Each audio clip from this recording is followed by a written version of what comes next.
On passe ici à l'exercice numéro 2. Alors, l'exercice numéro 2. Très bien. Alors, qu'est-ce que nous demande ici? La même chose, de calculer des probabilités de x qui est une variable normale sont très réduites. Sont très réduites, donc il y a eu un changement de variable vers z, d'accord? Et vous avez des probabilités ici avec un z. Alors, tout simplement, il faut aller vers la table. Alors, ici, ce qu'on a de différent par rapport à l'exercice numéro 1, c'est qu'on a des valeurs négatives, d'accord? Alors, on a des valeurs négatives, on va voir comment on peut calculer ça, sans oublier toujours la symétrie de cette courbe de la loi normale, sont très réduites. Alors, la probabilité pour petit a de z ici qui est entre moins 1,98, moins 1,98, et puis 0,49.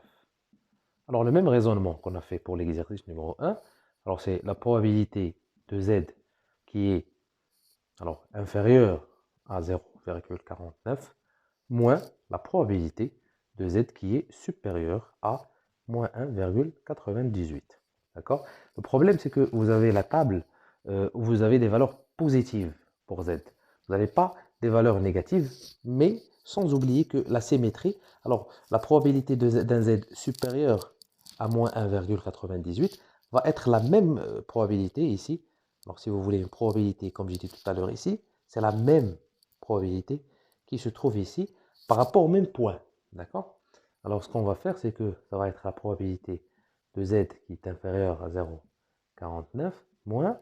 Alors ça, c'est 1 moins, d'accord? La somme totale des probabilités va être égale à 1, bien sûr, moins la probabilité de z qui est inférieure, d'accord? Inférieure.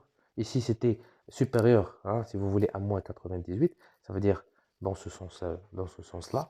Et ça va être la même chose que ici, z supérieur, hein, supérieur à 1,98. D'accord? Ça veut dire c'est la même chose que ici.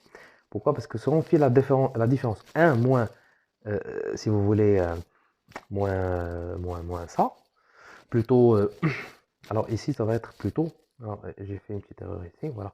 Alors si on fait 1 moins cette probabilité-là, d'accord?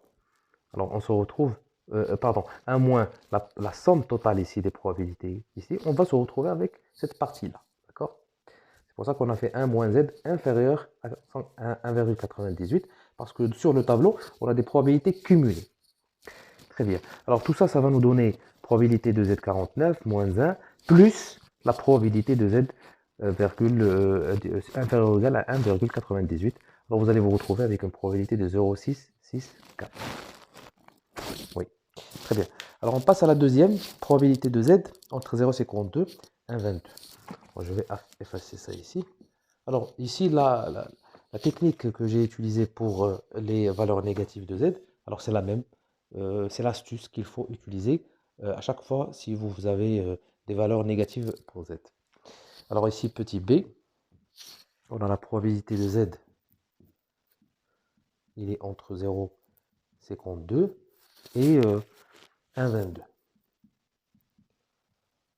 Ça va être égal à quoi? Ça va être égal à quoi? À la probabilité de z qui est inférieure ou égale à 1,22 moins la probabilité de z qui est supérieure ou égale à 0,52. Très bien. Et là, vous allez calculer tout ça. Vous allez vous retrouver avec une probabilité de 0,193. 0,1903. D'accord? Petit c. Alors ici, on vous demande probabilité moins 1,75 moins 1,04. Alors, la probabilité de z entre moins 1,95 et moins 1,04. Alors ça va. La même chose ici. Regardez. Alors on va faire la probabilité ici de 1 moins ça plus 1 moins ça. Alors c'est 1 moins la probabilité de z qui est, on va dire, ici on avait z qui était supérieur à moins 1,95. D'accord? Alors ça va être 1 moins z inférieur ou égal à 1,95.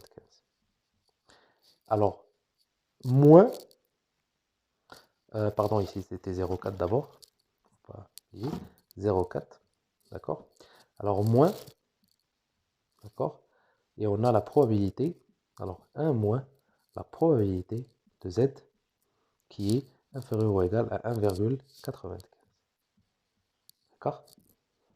Alors pourquoi 1 moins? J'ai expliqué ça pour la première question, petit a. Ça veut dire que la probabilité inférieure pour un z ici inférieur, c'est la même probabilité qui se trouve ici. Alors on fait tout simplement 1 moins la probabilité au même point et on se retrouve avec cette probabilité-là.